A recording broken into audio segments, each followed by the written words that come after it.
Thank you so much. Thank you.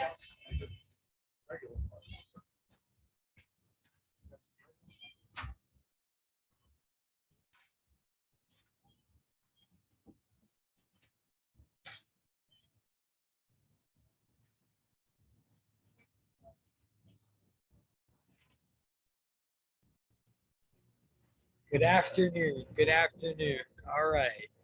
Good. Hang on. All right. Good. Thank you. Okay. Good afternoon, Daniel. Good afternoon, Ash.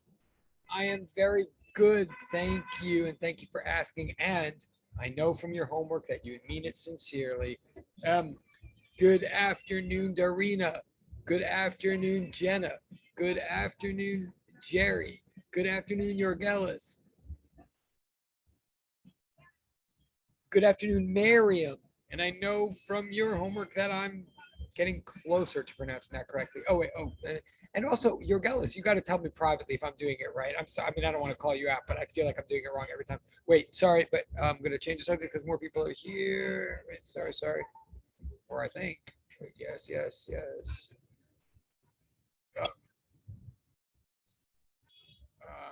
So, but also good afternoon, Yorgelis, Ashley, and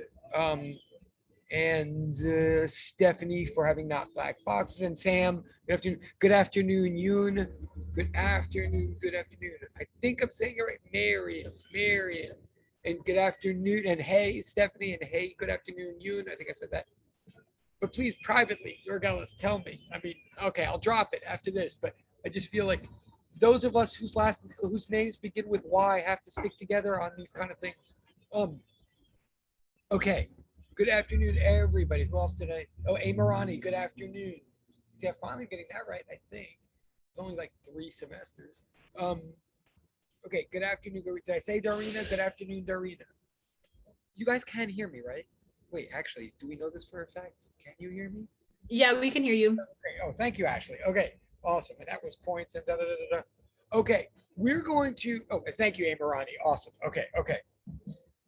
Here's the deal. We're going to, I mean, as is often the case on Tuesdays, I'm broadcasting live from Deep BK. God knows who we're going to meet today in the middle of class. It'll be exciting. What kind of sounds and smells will waft through the Doppler effect discussion of today?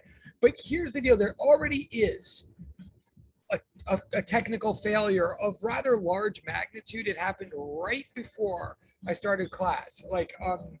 And maybe Daniel will have a solution to this, but I'm actually being serious. Hold on a second. I think we'll deal, but right before class was about to begin, this is so sad, so pathetic that I would even. It sounds so trivial, but the stylus on my stylus broke. It's never happened before. It just like snapped off right before.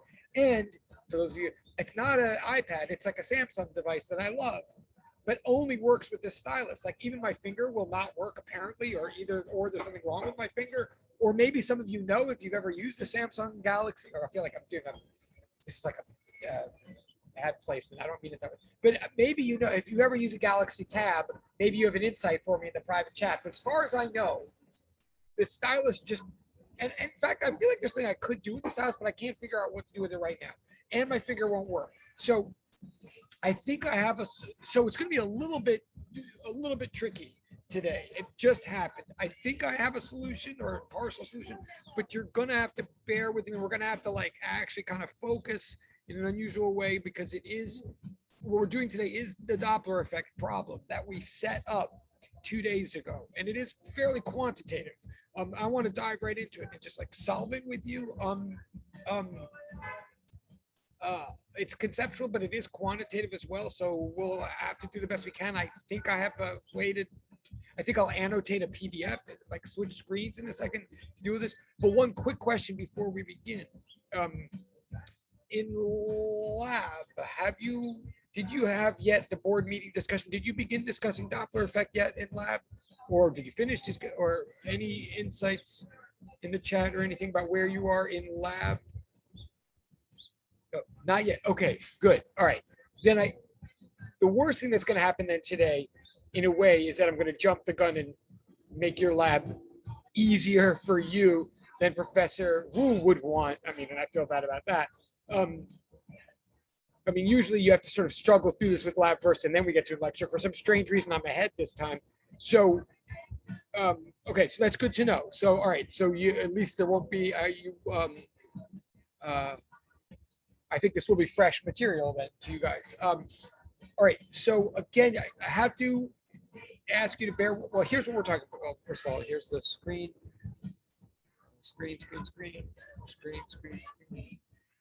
We not even have a screen. Okay. You might want to quickly copy this down before. I mean, as I say, we're going to do Doppler effect, and we're going to solve together the Doppler effect scenario or the Doppler effect problem that I set up right at the end of last class, Tuesday, okay? And I will turn back to that picture in a minute. That picture is key to the whole scenario. And again, what I might end up doing is annotating directly on the picture, like on a different screen.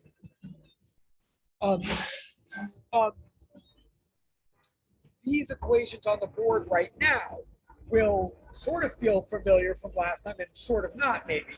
Let me break them down for a minute. Like the very first equation on the board here today, right now, the very first equation, which I think I did remind you of last time or review. Strictly speaking, that equation is one way of writing a concept that, strictly speaking, is from back in the day, is back from classical mechanics, physics 203, physics 1, whatever you want to call it. Strictly speaking, that first equation there, I consider to be form, and again, you may want to write this down, or I'm going to be sparing with what I write down today, but that first equation there, that is the nature, or one way of putting the nature of velocities in general. That equation, whatever truth it holds, whatever it means to you at all, it means something about velocities in general, across the board, in any context. It is one of many different ways of saying Galileo's principle of relativity, right? And the principle of relativity, many ways of saying that, and I think I did hopefully sort of review this 2 days ago, and it does come from physics 1.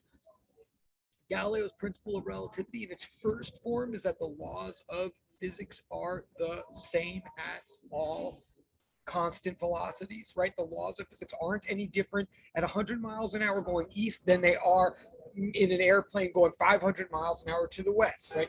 The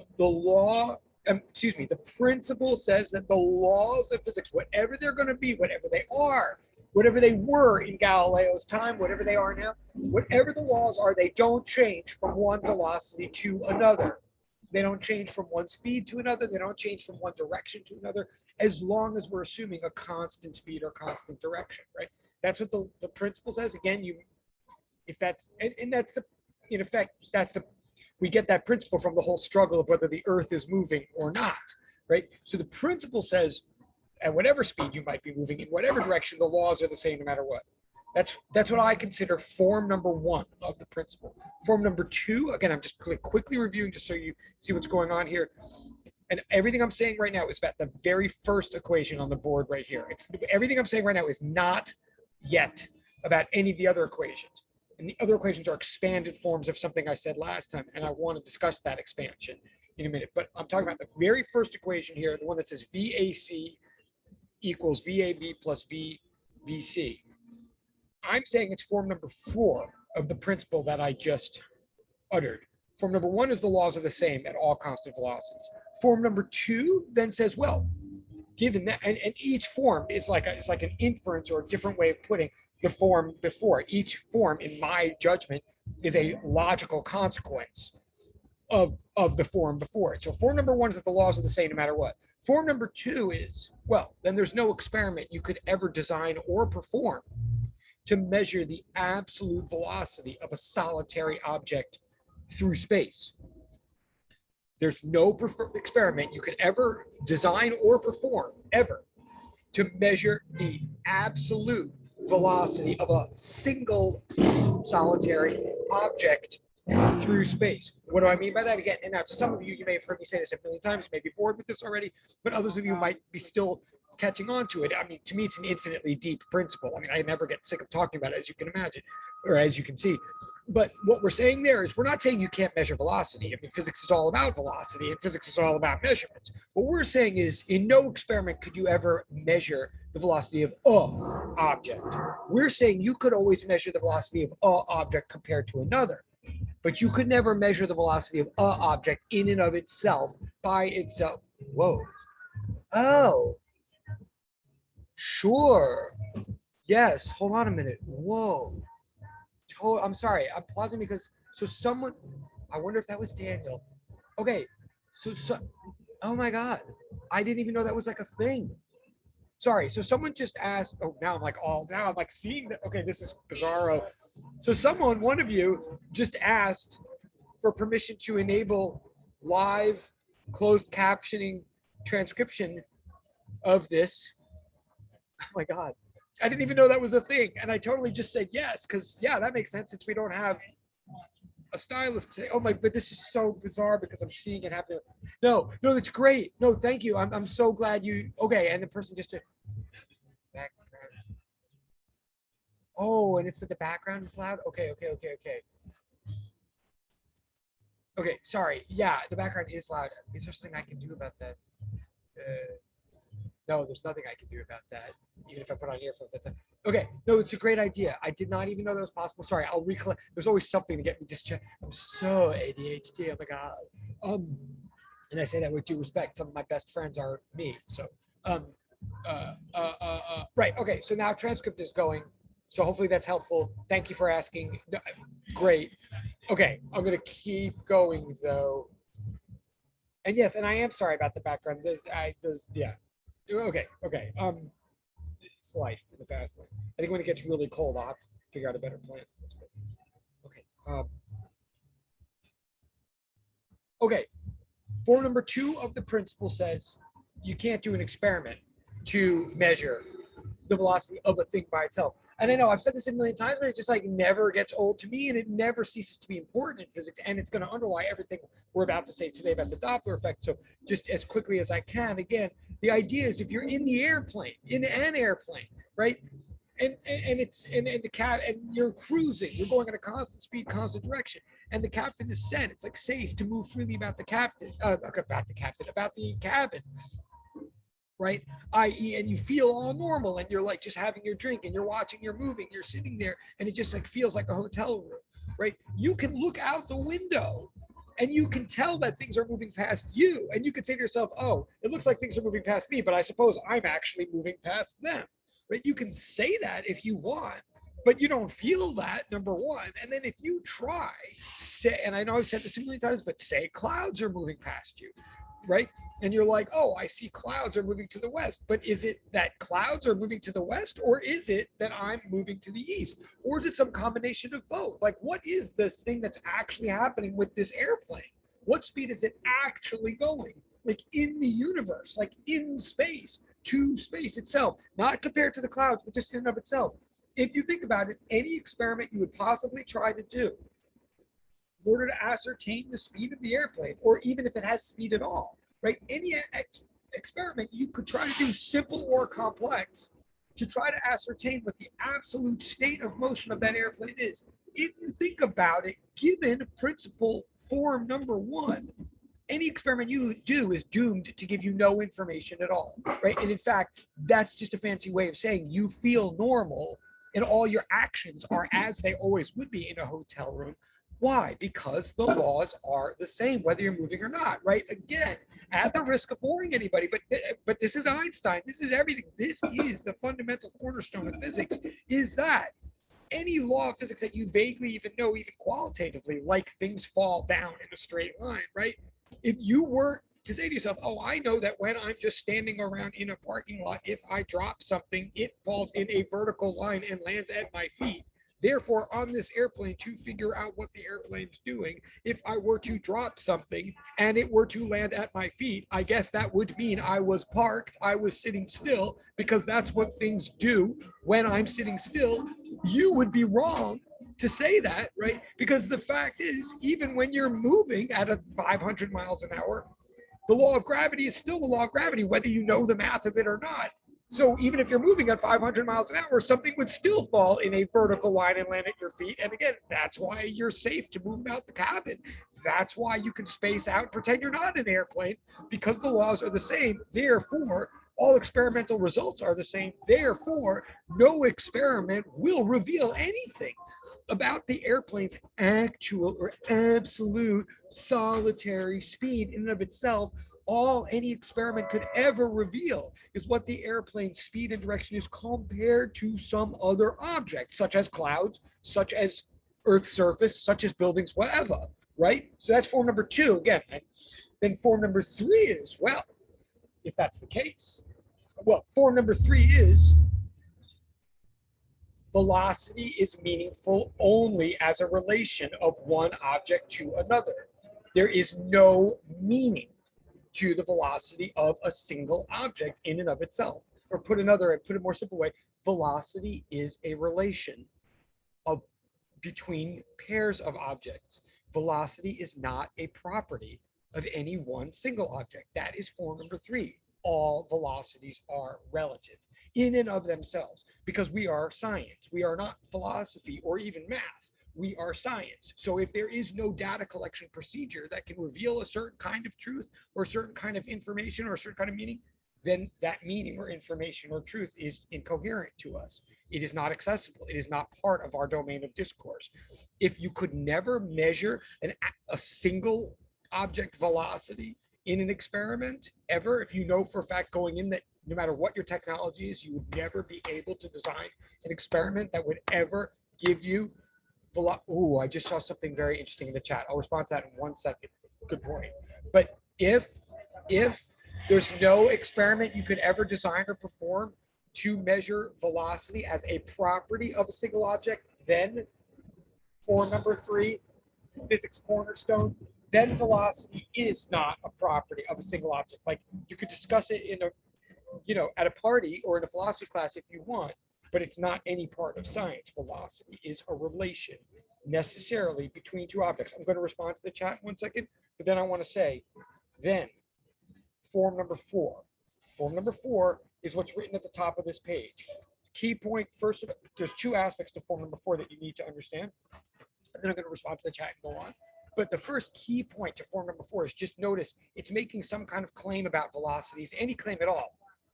Like, yes, it's treating velocities as vectors. Yes, it's adding velocities together. But the first key point to realize about that first equation that's sitting there on the page, form number 4 of GPR, is that every V has 2 subscripts after it.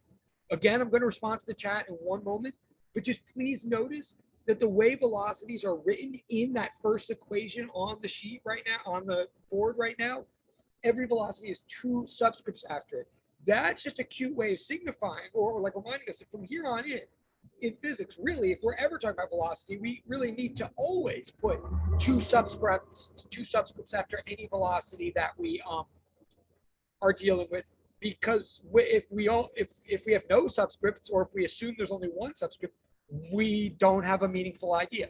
Velocity is always a comparison between one object and another. So those subscripts right there, and again, I'm going to pause and go to the chat, but A, B, and C in that first equation right there, especially if like you weren't here Tuesday or if I went too fast at the end, A, B, and C, the little subscripts A, B, and C in the first equation are just meant to be any 3 arbitrary objects that have any 3 distinct arbitrary constant velocities. Like A is something that's going like this, B is something that's going like that, and C is something that's going like that. And it's just making a comment about the relation among their velocities. I'm going to pause on that for a second. I think I know what was in the chat. I think I do want to, but let me just see. Hold on a second.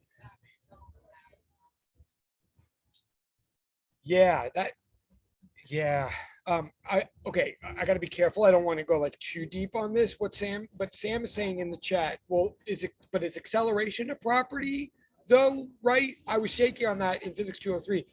Excellent point and fair and good to be honest about having been shaky about it in 203. Probably I'm shaky about it as a teacher in 203. The answer is yes. Sam is right. And this is where physics gets interesting. I'm not saying that everything in physics is a relation or is relative or is comparative. I'm not saying that there aren't properties in physics. In standard classical mechanics, in Galilean and Newtonian mechanics as we study them in 203, and frankly, even as we study them here in 204, velocity is a relation between two objects, but acceleration is a property. What? Well, we treat it relationally all the time. We always talk about the acceleration of something relative to something else. But Sam is right that acceleration has a different quality to it. Without getting too bogged down, the bottom line, acceleration is more objective, shall we say. Why? Or how can I say that? Why do I say that? Because F net equals ma. Because all accelerations ultimately indicate the presence of interaction between physical objects. That is, when you accelerate, you feel a net force. This is why, and again, this is a slight sidebar, but just to put things in perspective to everybody, one thing I'm saying about velocity that's implied in the very first equation on the sheet is that velocity is not something you feel. You can't feel velocity. Velocity is in the eye of the beholder. And that's why we can all sit on Earth right now and act like we're just like sitting around on terra firma, and yet in some part of our brain accept what our third grade teachers told us and accept the idea that as we're just sitting here all stably, we're whizzing past the sun at 65,000 miles an hour. Like that's a really weird idea, right? Like that's a really weird idea. We're literally, when we accept both of those ideas in our brain at the same time, we say we're normal, everything is stable, and oh, by the way, we're moving at 65,000 miles an hour all the time past the sun, while, by the way, the sun is going past the galactic center at 650,000 miles an hour. Like, why are we not dizzy all the time? Why are we not freaked out? Because velocity is in the eye of the beholder, because we're not moving at any speed relative to the ground, and all we ever care about in velocities are relations. We don't feel velocity inherently, but acceleration we do. That's like when the plane takes off or slows down or turns. Put better, when our body is speeding up or slowing down, like lifting off or coming in for a landing, that only occurs, my body in the airplane can only speed up if the, as silly as it sounds, if the back of the seat pushes against my back, right? Something has to push me, something has to net force me to accelerate me off the ground. And it has to push against my back, and or something pushes against my feet, and then my feet push against my legs, and I ultimately feel it like in my stomach. And no joke, right? Like you ultimately feel the transmission of forces that are required for you to accelerate.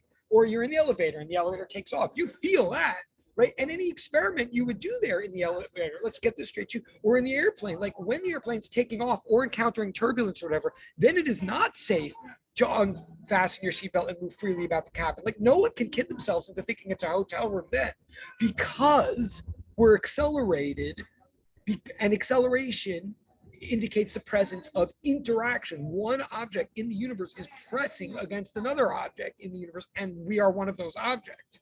Now, the reason this is a little bit dicey, I'm going to move on a second. It's a great point. The reason it's a little bit dicey, why maybe Sam was possibly not fully confident of it in 203, or why I can get dicey about it talking about it, is that then ultimately when we get to the 20th century, when we start looking at accelerations that come from forces like gravity where no touching is involved, then things can get sort of relative again. I mean, honestly, just historically, or just for perspective, everything I'm talking about the relative nature of velocities is Galilean relativity, and that's the hub of what ultimately becomes known as Einstein's special theory of relativity. Einstein's general theory of relativity, which comes later, like 10 years later, and is far more mathematically complicated. Einstein's general relativity is an attempt to then sort of take the same way of thinking and apply it even to accelerations and embrace the sort of elusive character of forces such as gravity, with respect to which there is no physical contact. So ultimately, we ultimately do kind of play this relative game also with accelerations. If, just to be honest, like as of the year 1915, 1920, we can start expanding this idea and say that even acceleration is not a property if you really want to get heavy about it. But at a strict classical pre-20th century level, or at the strict level of everything in physics 203 or physics 204, velocity is relative. Acceleration indicates the presence of force and is therefore not relative. For our purposes, and I'm going to move on in a second, it's a great question, but I'm just so I don't confuse people. For our purposes, you cannot feel velocity, and velocity is relative to frame of reference. So put another way, if I say the Earth is going 65,000 miles an hour past the sun, and you say, well, no, the sun is going 65,000 miles an hour past the Earth, both of those are legitimate frames of reference. Any answers and measurements we get in either frame of reference is as equally correct as the other. There's no one preferred frame of reference when it comes to velocity, and there's no one set of measurements that it's any more correct than another when it comes to velocity. And that's what we're going to see in the example we're about to do, in the Doppler effect. But okay, oh, cool. Okay. All right. So back again. It's so weird seeing my but I hope, and it's really weird too. I really do appreciate that private chat person did ask for the transcript thing. It's weird that now I realize the background is very loud, and I don't know why I didn't realize that before. I will try to do something about it. Like I'll try to find a new location next time. I do apologize to everybody. It's like now it's distracting me. Okay. So the equation at the top of this sheet, is fourth form of Galileo's principle of relativity. First thing to notice about it is it puts pairs of subscripts after every velocity reference. Okay.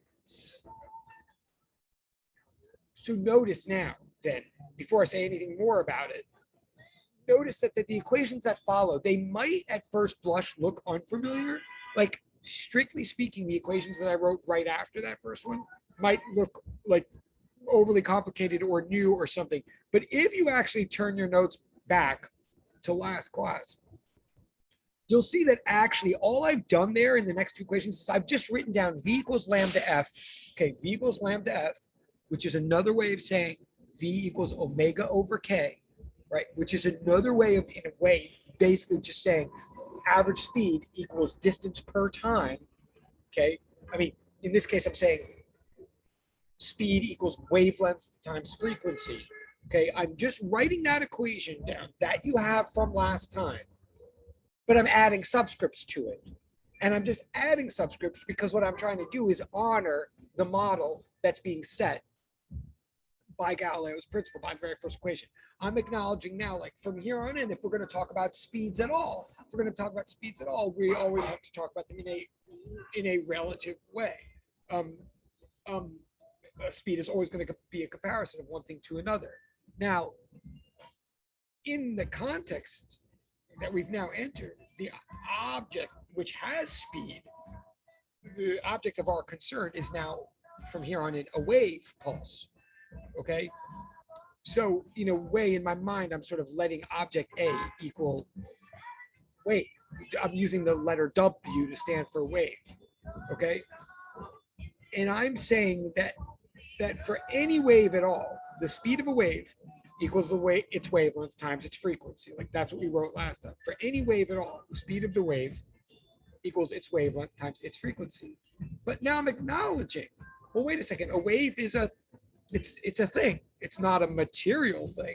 It's not a particular thing, but it is an entity. A wave pulse is an entity. And if we're going to talk about its speed or its velocity at all, we have to honor the nature, the character of speed and velocity. We have to recognize that speed and velocity are relative. So the speed of a wave could be measured with respect to any number of frames of reference.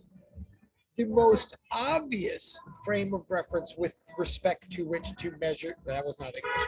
The most obvious, okay, this is where it's getting complicated for me to say this without writing it down, but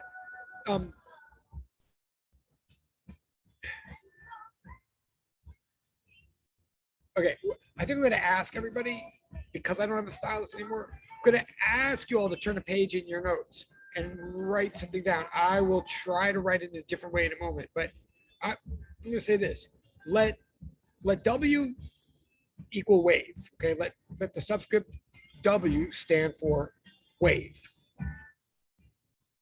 let S stand for source, as in wave source, as in object from which the wave is emanating. Okay, from here on in, for this whole context, W is going to stand for wave. Source is going to stand for the place that the wave came from. If we're going to talk about a sound wave here, which we are, then the source would be like a speaker or maybe the horn of a car or something like that. Okay, so S is going to stand for source. R is going to stand for receiver, the object that catches the wave, like a human ear or a microphone or something. Okay, and last subscript I'm going to so if you look at the page right here, when I'm saying VWS equals lambda WS times FWS, I'm just trying to honor the fact that really, if we're going to start talking about motions of things, they should all be comparisons. So even though this all looks very complicated, really the two equations that have V's and lambdas and F's in them are just the exact same equation, just written from two different frames of reference. It's saying that if the speed of a wave relative to its source equals the wavelength of that wave relative to its source times the frequency of that wave relative to its source, it should also be just as consistently and reasonably true by Galileo's principle of relativity that the speed of a wave relative to the receiver should equal the wavelength of the wave relative to the receiver times the frequency of the wave relative to the receiver, right? It's just saying the laws of physics are the same in all different frames of reference, whether it's the source measuring what's going on or the receiver. I'm gonna pause in a second, make sure you all got this. I'm gonna ask you to add a third equation to this list that's right here in the middle of the page. Like it says VWS equals lambda WS times FWS, right? And then it says VWR equals lambda WR times FWR. Hopefully you're still with me.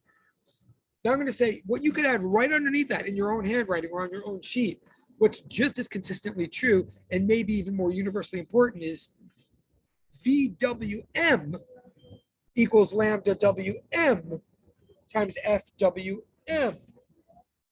What am I saying? What does M stand? Good Lord. What does M stand for? It stands for medium.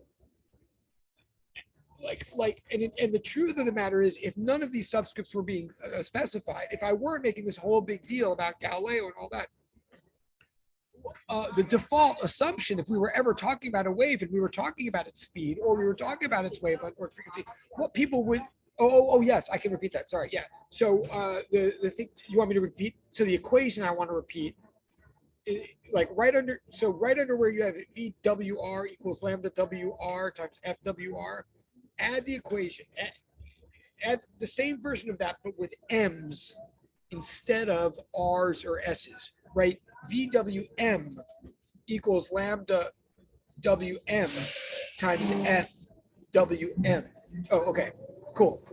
And if other people could let me know if this is clear or not, that would be great too. What I'm saying is M stands for medium, right? This now goes back to what we were talking about last time,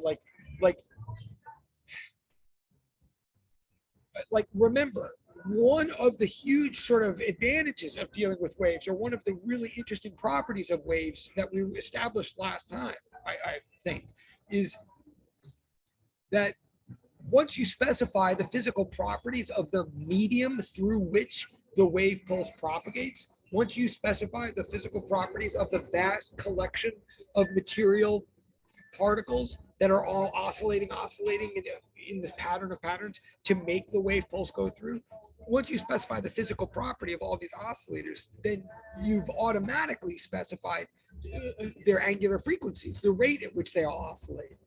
Like it's fixed, like omega equals square root of k over m, so to speak. If you know how, even if you have a bunch of air and sound is rippling through it, a bunch of air is like a bunch of little molecular masses on molecular springs. Once you know the stiffness of each one of these little molecular springs, once you know the mass of each one of these little molecular springs, you automatically know the rate at which each one of these molecular springs is going to oscillate. There's nothing you or they can do to change that. And again, omega equals square root of k over m, so to speak. And once you know the omegas of all these springs, the angular wave number by the same logic, then you automatically know the rate at which the ripple, the pulse, will propagate. The pulse of oscillations will propagate through all these little molecular oscillators, i.e., if you know the physical properties of the medium, you automatically know the speed at which a wave pulse will propagate through the medium. And when I say you know it, what I mean is the speed will be fixed, determined, and constant. It will not speed up or slow down. As long as the medium properties don't change, then the speed of the wave won't change. That's like a major revelation about waves. Again, to put it in intuitive perspective, when people talk about the speed of sound, right? They can talk about that. They can say, oh, the speed of sound in a way that we can't. No one ever says the speed of a baseball. Or, I mean, they can talk about, oh, baseball goes this fast, but then 2 days later it goes a different speed, or it slows down while it's going, or it speeds up while it's going, or I can throw a baseball this fast, but if I move my arm harder, then I throw a baseball even faster. None of that is true with waves. Waves go the speed that they go, regardless of the speed of the source for the wave, right? If you say air at standard temperature and pressure, then sound will propagate through that air at a given, fixed, constant, unaccelerating speed, 340 meters per second in that case. But what I have to reinforce here, where this all comes together, is okay, and that's cool enough as it is. Like if you know the properties of the medium for a wave, then you automatically know how fast the wave is going. And not only is there nothing you can do about that, but there's also nothing the wave can do about that. It won't speed up, it won't slow down, and it won't fail you. But what do I mean? I mean, you know how fast the wave pulse is going relative to its medium, right? Like what I'm saying is, from here on in, if we're going to talk about the speed of a wave, we have to specify not only that we're talking about the wave and how fast it's going, W, but how fast it's going compared to what? Well, what's fixed is how fast it's going relative to its medium. So this is the equation I just told you to add to the list that I have on the board here. What like Sam asked me to repeat, what I'm saying to everybody is, when we said last time V equals lambda F, right? Or V equals omega over K, whichever one they all mean the same thing. They're all like speed equals distance over time for a wave. Whichever one of those made sense to you, what I'm trying to reinforce now is those statements about wave speed are statements about the wave speed relative to its own medium. If I talk about the speed of sound, moving through air, what I mean is how fast the sound travels compared to the air through which it's traveling. If I say V equals lambda F, which I am totally saying is always true of all waves. If I say for all waves, for every single wave I can imagine, V equals lambda F, the speed of a wave equals its wavelength times its frequency, that means the speed of a wave relative to its medium equals the wavelength of that wave relative to its medium times the frequency of that wave relative to its medium.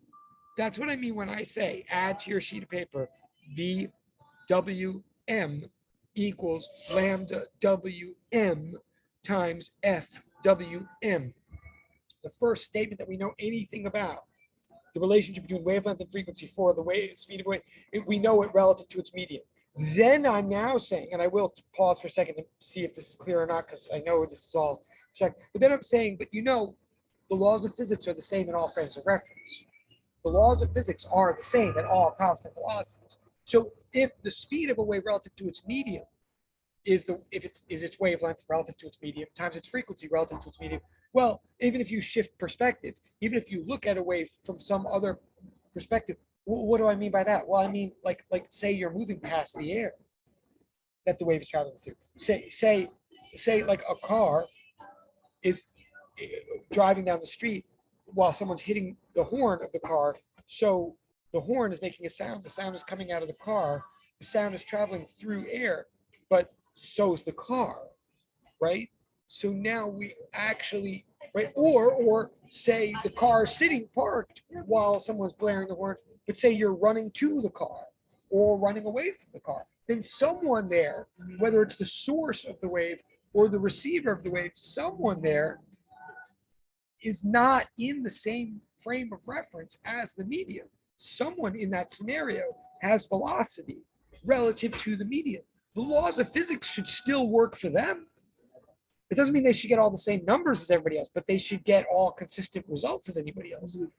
So even to them, so I'm saying whether you are the source or you're the receiver or you're the medium, the speed of the wave should, relative to you, whoever you are, however fast you're going, the speed of the wave relative to you should equal the wavelength of the wave relative to you times the frequency of the wave relative to you.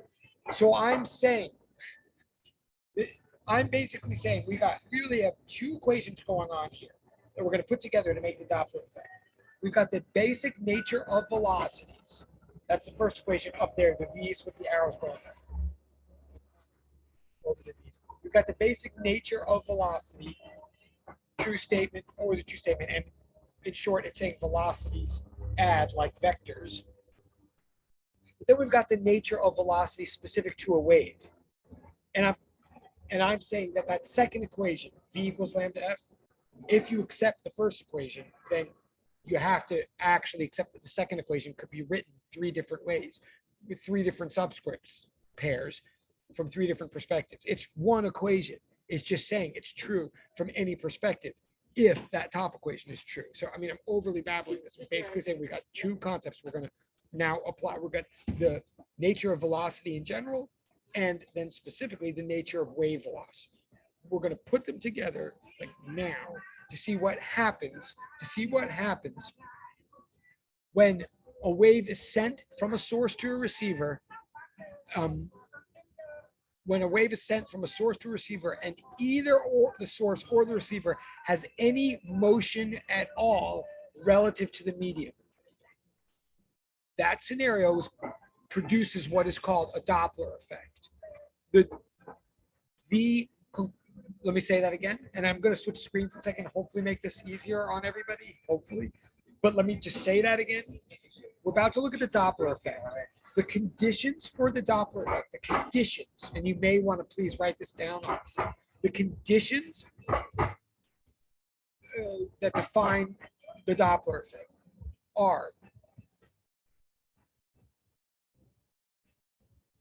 a wave source and or a wave receiver moving at some non-zero speed relative to the wave medium. I will say that one more time. Okay, this is the conditions for the Doppler effect. Like when this condition is met, then a Doppler effect occurs. I haven't said in this moment today yet what the occurrence will be, like what the Doppler effect then looks like. But the condition required for the Doppler effect, let me say it again as clearly as I can, and maybe someone can tell me in the chat whether you want me to say it again or whether you're getting this at all. The condition required for the Doppler effect, the condition is that wave source and or wave receiver has non-zero velocity relative to wave medium. Maybe someone in the chat can either tell me whether I should say that one more time or whether you've got it. But I mean, I'm going to intuitively, what I'm saying is if I send a wave to you and if I send a sound wave to you through the air and either one of us or both of us is moving through the air, we're going to get what's called a Doppler effect. Could anybody tell me in the chat whether you got that or you want to hear it again? Like, could it confirm or deny in the chat?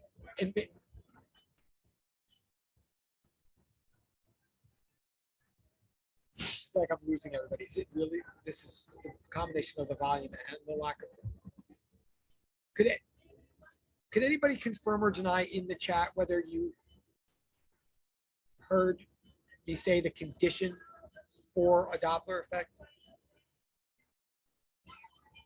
Oh, yeah. Oh, okay. Thank you, Sam. Now I'm just going to say, just because I have heard a bit from Sam and I know she's there. Is there anybody else? And I say this with all due respect to Sam and everybody. Oh, and Stephanie, thank you. Okay. Now, interesting. Oh. Yes. All right, cool. Awesome. Oh, thank you, Steph. That's very helpful. Oh, has non-zero though, but totally helpful. Thank you, Sam and Stephanie, for helping everybody out. But actually, if anybody's looking in the chat now, at what Stephanie, no, yeah, okay, right, okay. So if I send the sound to you, and I send the sound through air, let's say, if either one of us is moving at all relative to the air, we're going to get what's called a Doppler effect. Now, and again, thank you, Stephanie, thank you, Sam. What is it? Now it's the condition for the Doppler effect. That's like the requirement. What brings about? What is the Doppler effect? It's what's written at the bottom of this page, finally, and I will turn the page where it says FWS doesn't equal FWR in English. What that's saying is the frequency of the wave relative to the source is different from, not equal to, the frequency of the wave relative to the receiver. That is what happens in the Doppler effect. Let me say that in English. I'm saying the Doppler effect is when there is disagreement between the source and the receiver as to the frequency of a wave. Now, let me break that down. First of all, disagreement means they would both get different measurements. Now, this is all a result of Galileo's principle of relativity when this happens. So it means both of their measurements are equally valid. Like, before I go any further, like I don't mean this is a misperception or it's not about misperception or error or anything like that. It is about valid measurements. But in English, what perhaps you should put on your piece of paper, if you can, is the frequency of a sound wave is interpreted by the human brain to be pitch or note, or like what sometimes people sort of call tone, although that's actually a slightly different thing, right? Like, let's get this straight for a second, and please do write this down. When we're talking about sound waves, okay, the frequency of a sound wave is experienced by human beings as the pitch or the note, the highness or lowness of that sound wave, but with respect to tonality, not with respect to volume, right? So let me be really specific, and please write this down again. I wish I could write these things for you, but example, what I mean, and if anybody who's ever even attempted to play any musical instrument or sung in their entire life will sort of hopefully relate a little bit to what I'm saying, or if you've listened to music at all. What I'm saying is the note A on a piano, like the middle A on a piano. Well, let's say middle C on a piano, okay? Like the note C on it, hopefully people can relate to it. What is that C? Like, what is it when you hear C? Whether you have perfect pitch or not, whether you know you're hearing a C or not, what are you hearing? You're hearing sound waves, you're hearing air molecules vibrate at a frequency of precisely 256 hertz. That's not an arbitrary number. That's not a random number, and it's not an example number. It is the number. What middle C on a piano is a vibration of 256 cycles per second. Middle A on a piano is 440 cycles per second. Please do write that down. If you've even heard of notes in your life, I just want to put this in perspective. Like, so when someone says, well, yeah, thanks. Well, I do this for I mean, don't get me started. But yeah, I mean, and let me go a step further too. And maybe if anybody in the room, certainly including Sam and Stephanie, but anybody else, if you have any concept of music at all, like if you even know what I mean when I say middle C, if you could maybe put that in the chat so I don't feel like I'm like totally talking to myself. But like if you go over to a piano and you press A, okay, and it's correct if the piano's in tune.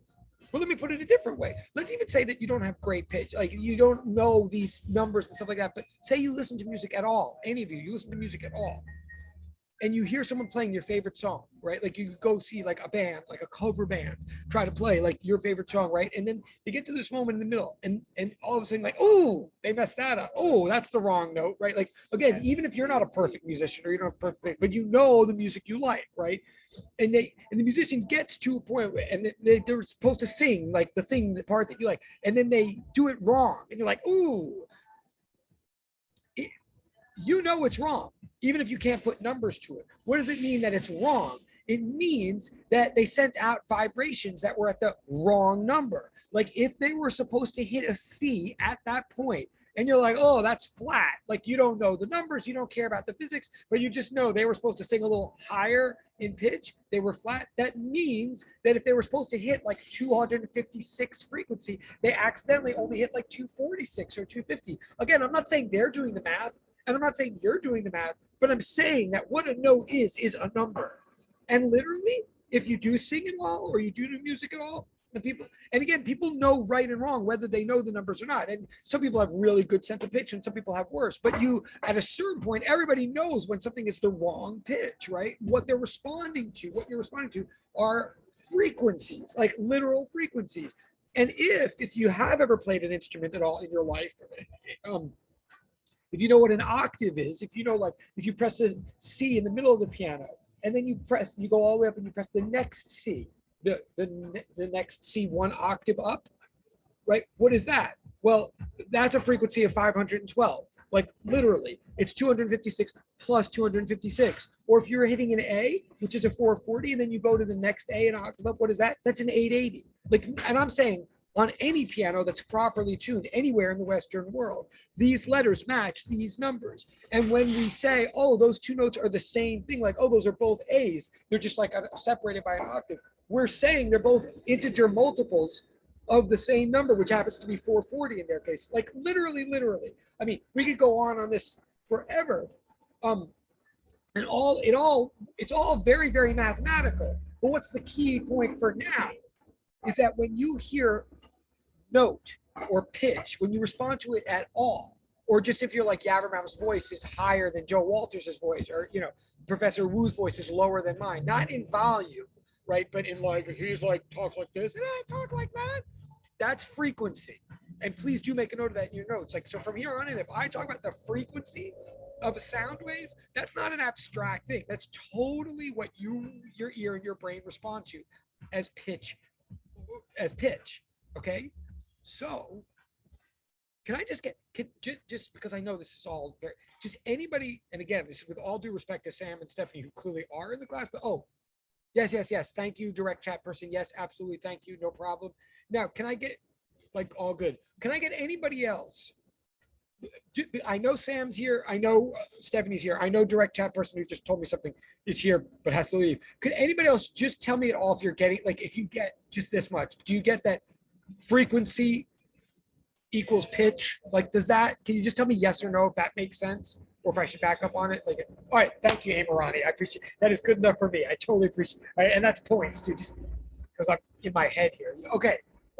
So even if we don't finish this whole example, then what the Doppler effect is then, like, with the Doppler effect is the idea that if I play a note from my car, if I hit my horn and my horn makes middle A, sends out a 440 pitch sound, okay? If you're standing, I don't care how far away from my car you are or whatever, but if I'm sitting in the air and you are standing in the air and I send out an A from my horn to your ears, I send out a 448 hertz pitch A, you'll hear a 440 hertz pitch A. You may not call it an A, you may not know that it's an A, you may not know that it's 440, but you're going to hear the same thing that I played if we're both sitting still in the air, okay? But if you're moving toward me while that happens, if I'm sitting in the air and you're moving to the air, I play a 440 pitch. What I'm here to tell you, whether we can finish the math today or not, what I'm here to tell you is you're not going to hear a 440 pitch. You're going to hear something higher than that if you are moving toward me. Or I'm moving toward you. I will play 440, and if I can record it on a tape recorder, it'll be a 440. And if I have like a measuring equipment and I measure the frequency, it'll be a 440. If you're coming toward me, and I don't care where you are, I don't care how far away you are, how close, I'm not talking about that, and I'm not talking about volume, although I am experiencing it. I'm saying if one of us has motion relative to the medium, oh my God. If one of us is approaching the other then the received frequencies, and this is what it's trying to say down there at the bottom of this page, where it says FWS does not equal FWR. If there's any motion at all of the source or the receiver relative to the medium, then the source and the receiver will disagree on wave frequencies, which ultimately means pitch. They will hear two different notes. If they have tape recorders or like whatever iPhones, they'll record two different notes. If they then bring those notes together later on, like bring the iPhones together and play, you'll hear two different things, and they're both right. They're just correct for two different frames of reference. More specifically, if we're coming together at all, like if you're coming toward me or I'm coming toward you. And by the way, again, this is what like the lab discussion will be all about. So you may want to be just trying to mentally absorb this if you can. I'm saying if the receiver approaches the source or the source approaches the receiver will receive a higher, like literally, like specifically, explicitly higher pitch than the pitch that was sent. I want to do the math with you. I know we have 20 minutes left, but I first just want to get the concept down. Like the concept actually makes sense if you are picturing waves sort of correctly. Like the concept that I said really quickly right at the end of last class is imagine that you're standing at the beach and water waves are coming in, right? And the water waves are coming in at a certain frequency, like probably, I mean, they're water waves now. They're not sound waves, so they're probably not coming in at 440 times a second, but the water waves are coming in at some degree of frequency. Hopefully you can imagine that if you started running towards, if you didn't just stand at the beach, but you started running towards the water, those waves would hit your body more frequently than if you just stood still. You would receive the waves at a higher frequency than if you just stood still. And it wouldn't be wrong. You wouldn't be making a mistake. You literally would be experiencing the waves at higher frequency. They would all be just as far apart from one another as they were, whether you're standing still or running toward them, the wavelength won't be affected. They'll all just be coming in, equally far apart from one another. But if you start running in, you're going to experience them more frequently than whoever sent those waves, whether it was a boat or a barge or your dock or just the wind, whatever. Like, right? And if you run away, hopefully, and again, maybe a Marani or someone else could just tell me if this is just conceptually making sense. Like, don't get bogged down in the numbers for a moment, but just can you picture that if you were running away from waves at the ocean, the waves would hit you at a lower frequency than if you were just standing there. This is, if you can follow what I'm saying, this is the Doppler effect. The only thing we have to do is crunch the numbers and apply them specifically to sound, but it's true of any wave at all. If there's any motion at all of the source and or the receiver relative to the medium, then the source and the receiver will disagree on the frequency. They will not disagree on wavelength, and that's actually quite important. They will not disagree on the wavelength. You're sending out ripples that are 1 meter apart each ripple. No matter what you do to run into them, run away from them, all the ripples are still going to be 1 meter apart.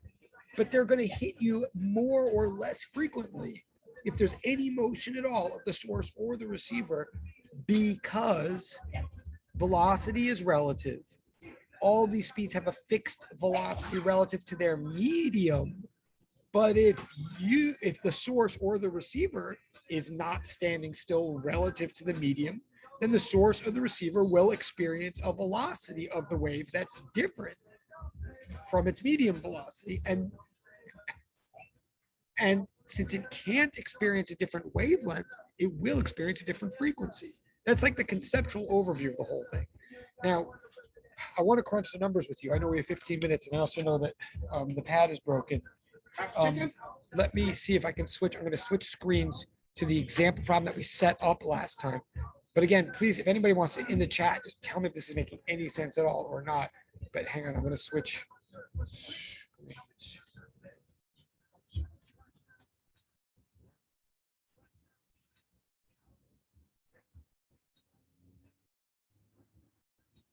But yeah, while I'm pulling up the other screen, could someone tell me in the chat whether this is making any conceptual sense, or maybe ideally, like not Amarani, not Sam, not Stephanie? Could anybody else just let me know if this is making any sense?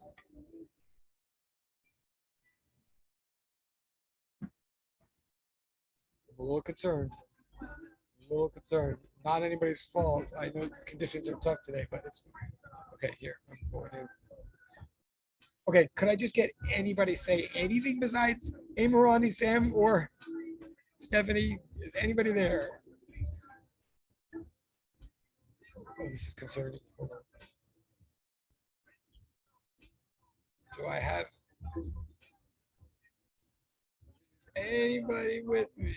I'm gonna pause. Can I get? Well, do I still have Amarani, Sam, and Steph? Okay, okay, I have Amarani. Thank you. Crickets. All right, thank you, Amarani. I totally appreciate it. Is anybody else? Oh, we just said that. Oh, that was Stephanie. Yes. Okay, that's. But, all right. Well, I'm just gonna keep going. I know. Is it because of all the noise? Well, I'm not gonna ask. Well, here, I'm gonna switch screens.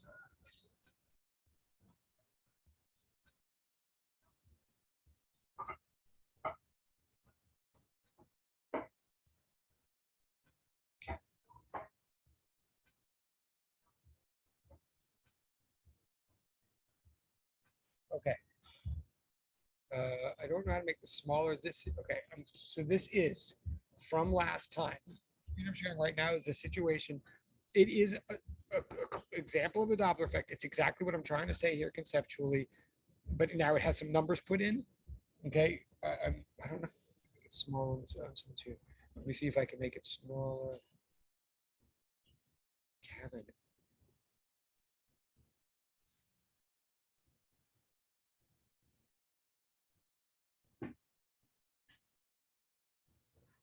Oh, yes. Okay.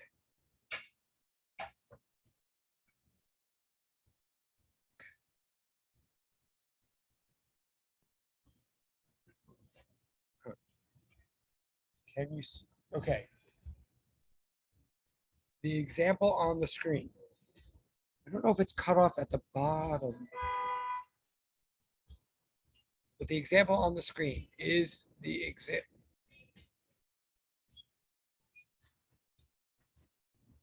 Oh, okay. You can't see it. Okay.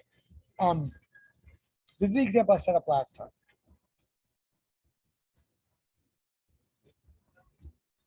This is one out of four possible cases. You might want to make a note of this. Like for the Doppler effect to occur, there are four basic conceivable cases or combinations of what could happen. That is to say, you could have a source approaching a receiver. You could have a source receding from a receiver. You could have a receiver approaching a source, or you could have a receiver receding from a source. Those are the four possible cases. In this case, what we have is a receiver receding from a source, like a car sitting in a parking lot, and you running away from the car while it makes a sound. Okay, so what's given here is the things that are normally given. What we're imagining is that the source is sitting there, sitting still. So it says VSM equals 0 meters per second, right? Hopefully you can see that. VSM equals 0 meters per second. The velocity of the source relative to the medium is 0 meters per second. It is sitting still, parked in the air. The speaker is, right? The frequency of the wave relative to the source, the frequency of the sound coming out of the source is given as 500 hertz. Like these are all the things that are in red are the givens. 500 hertz is a note a little bit higher than an A. It's like an A sharp. Maybe it's close to a B. I can't remember, but might be a B. But it's like a little bit higher than A. But again, it doesn't matter. It's just like to put it in perspective if you happen to understand those things. But some note comes out of that speaker at 500 hertz frequency. The other important thing of these numbers is they are realistic numbers. Whether you are familiar with music or care about music or not, these are actual realistic measurable numbers. Okay, so a source is sitting there. It's playing a sound that's a little bit above a middle A on a piano, 500 hertz. The speaker is sitting still in the air. What's also given, like what it says right at the bottom of the screen, if you can see it underneath the transcript, is that the velocity of the wave relative to medium equals approximately 340 meters per second, right? That is the velocity of sound relative to air. Now, again, that's a realistic, real number if air is at standard temperature and pressure. Okay, so what's given is we got the speaker sitting here sending out sound waves that are all moving at 340 meters per second through the air, and ripples are emanating from this source 500 times per second, 500 cycles per second. Now then we got this receiver. Okay, again, all these things that are in red are the givens. We've got this receiver who is just given. It's a given that the receiver is moving away from the source at a fairly high speed, at 40 meters per second. When I say fairly high, I mean like nobody could run at that speed, but you could totally drive that speed in a car. Like it's a little bit more 80. That's a little bit more than 80 miles per hour in a car. So I mean, it's a funny drawing. Like imagine this is happening on the highway or whatever, but it's totally realistically could be happening on the highway. So the receiver's moving quickly away from the source. Our goal here, in general, with the Doppler effect and with the 10 minutes we have left, our goal is to figure out what is the frequency of the wave as measured by the receiver. My claim, and that's what's in black, question mark, question mark, question mark. My claim right from the start is that I guarantee the frequency of the wave measured by the receiver is not going to be 500. Like they're going to disagree on frequency. They're going to hear two different notes. I can also tell, we have to run the numbers to figure out what note the receiver is going to hear. And when I say run the numbers, I really mean that. Like even I do know this, how this works, but I couldn't do this in my head. Like there's a couple of it's not like some obvious thing. There's a couple of calculations we're going to have to do. I can tell you from my head that if you're following what I'm saying, the frequency of the wave according to the receiver is definitely going to be a number. If we had more time, I would ask this in the chat, but I'm not going to ask, but it's going to be a number less than 500. I know that off the bat. In fact, I can use that as a check when we do our calculations. The frequency as experience measured by the receiver will be less than 500 hertz. How do I know that? Because the receiver is moving away from the source. If the receiver were moving in toward the source, the receiver would experience something higher than 500. That's the waves at the beach analogy. By the way, that's also why when people think of the Doppler effect, they generally think of it as you sitting around or me sitting around right here, like in Brooklyn, while like motorcycles pass me, right? My experience of the Doppler effect is that if a motorcycle approaches me and then passes me, or a bus or whatever, what I hear is,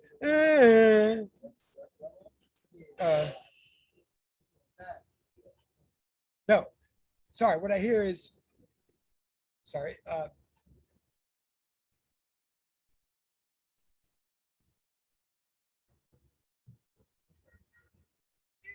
yeah, no, yeah, that's what I hear. Like if something's coming toward me, I hear, then when it's going away from me, I hear, that's the Doppler effect. As it, and it's not people, it's not about volume, it's about pitch that we're talking about here. And we're not talking about, oh, it has nothing to do with where the thing making the sound is. It has to do with what its velocity is compared to me. If something's approaching me, I'm going to hear a higher pitch than, oh, I can turn this on. I'm going to hear a higher pitch.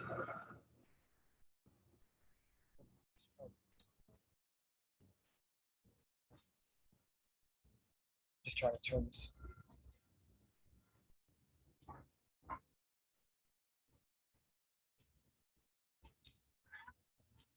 If something's coming towards me, I'm going to hear a higher pitch than what it's going to hear. And if it's going away from me, I'm going to hear a lower pitch than what it's going to hear.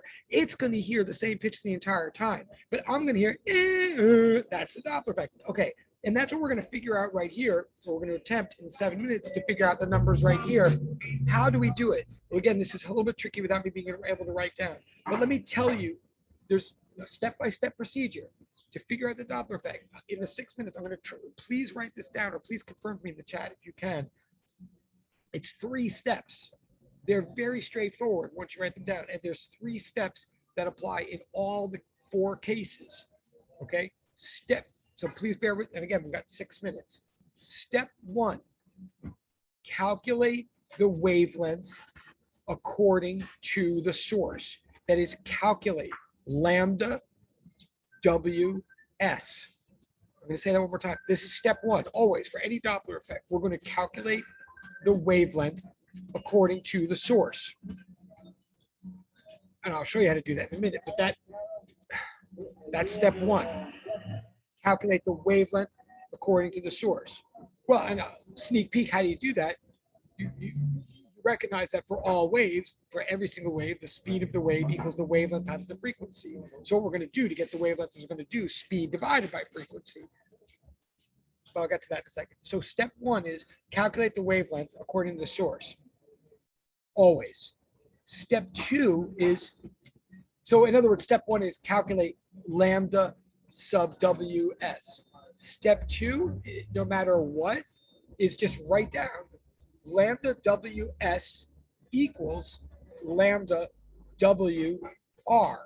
What am I saying in English? I'm saying step 2 is always recognize the wavelength according to the source will be the same as the wavelength according to the receiver. And in fact, that's why we always start by calculating the wavelength, because it's the one thing that everybody's going to agree on in the whole Doppler effect problem. So step 1, calculate lambda WS.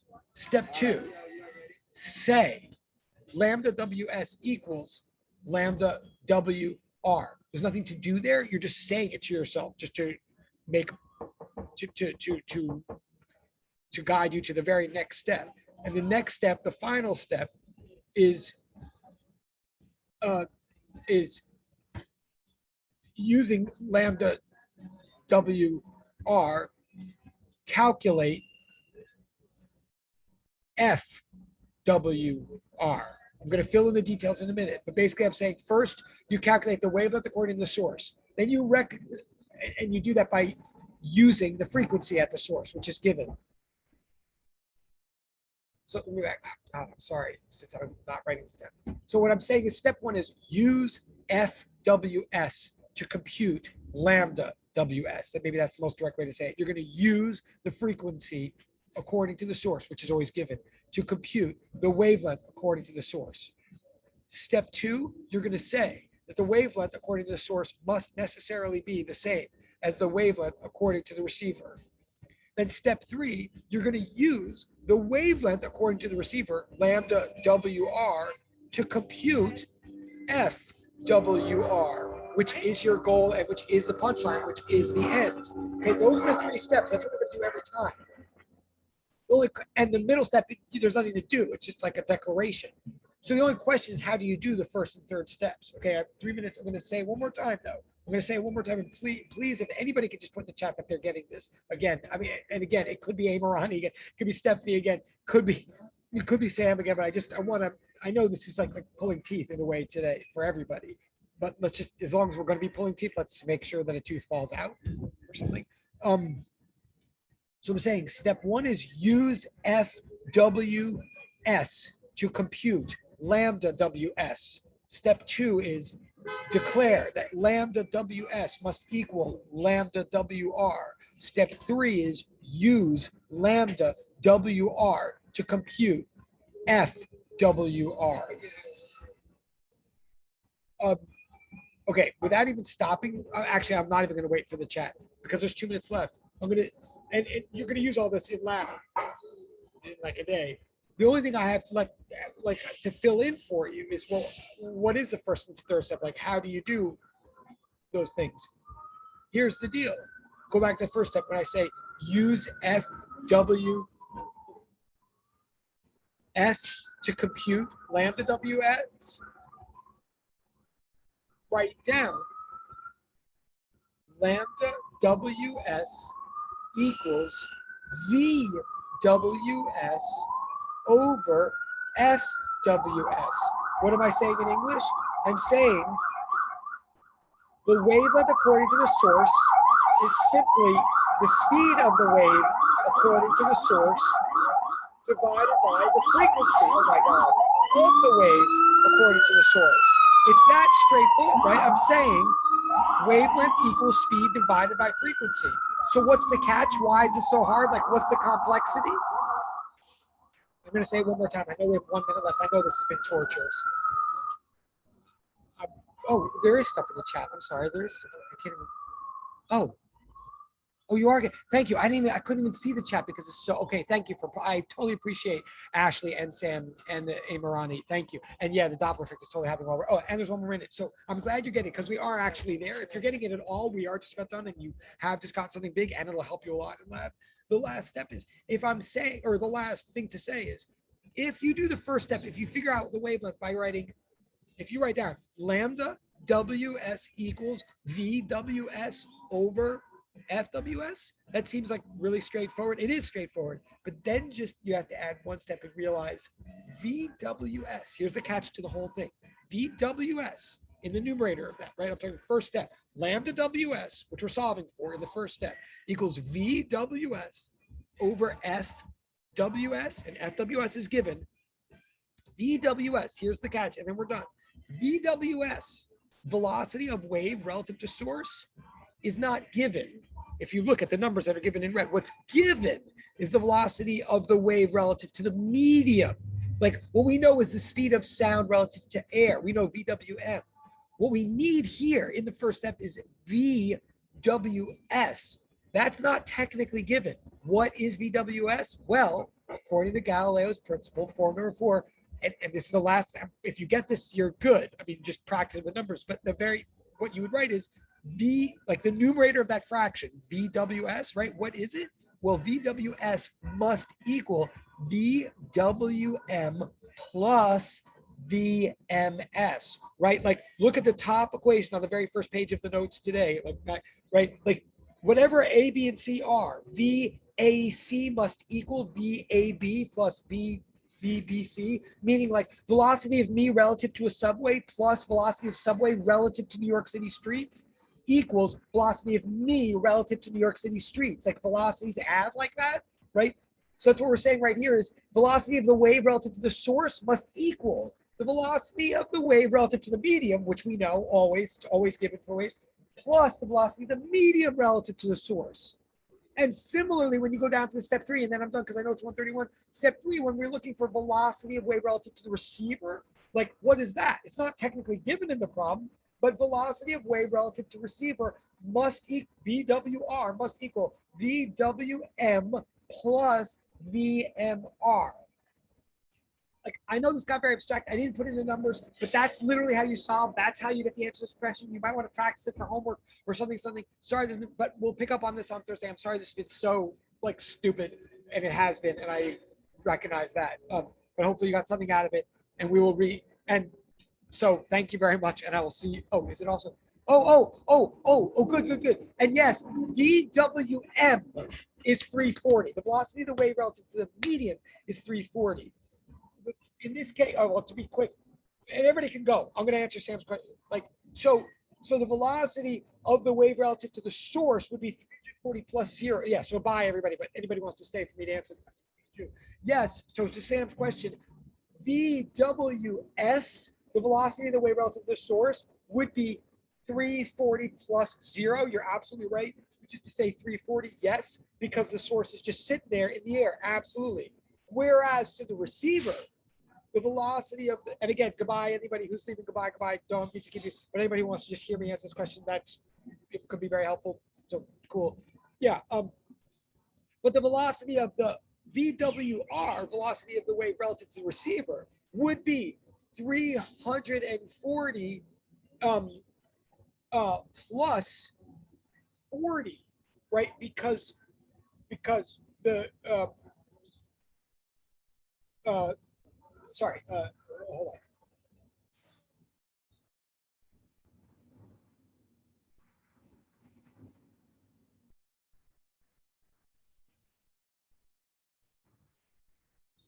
on. Sorry, I'm getting totally something.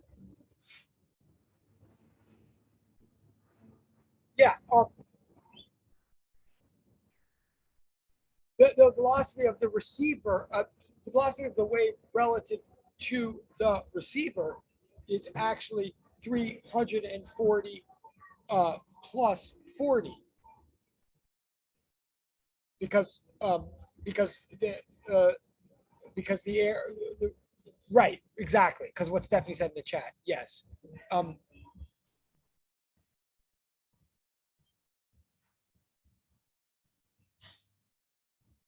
But sorry, but actually, Wait, so after we get the velocity of the wave with respect to the source, we use that with V equals lambda F to find lambda WR since they're equal?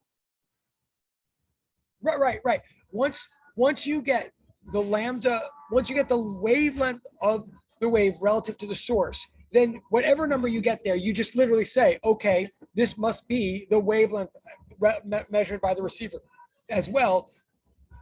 So then you just do this process in reverse. You just then plug that wavelength in, like then you take the speed of the receiver and divide by that wavelength, and you'll get the frequency according to the receiver. But you'll get a different number. In other words, it'll seem like you're going in circles. It seems like you're using frequency and speed to get wavelength. Then you're using wavelength and speed to get frequency. So it'll seem like you just undid what you did, but it won't be a circle because the V's that you're using for the source and the receiver are two different V's. Does that make? Yeah, it does.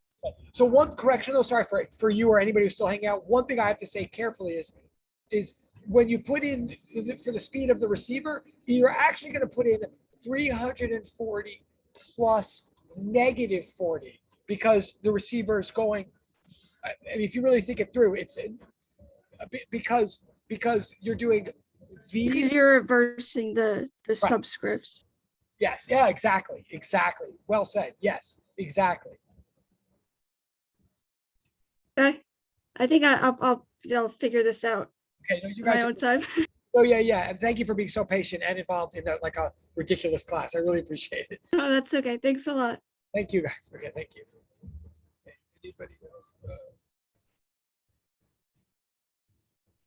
So I'm just going to sit here in case anybody else has any questions. I know this has been hard, so I'm just sitting here in case anybody else has questions.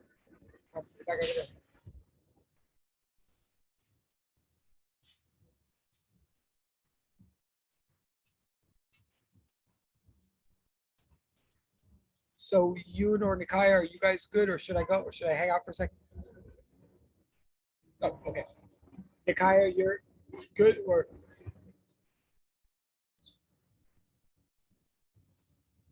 Are you good? Going once? Oh.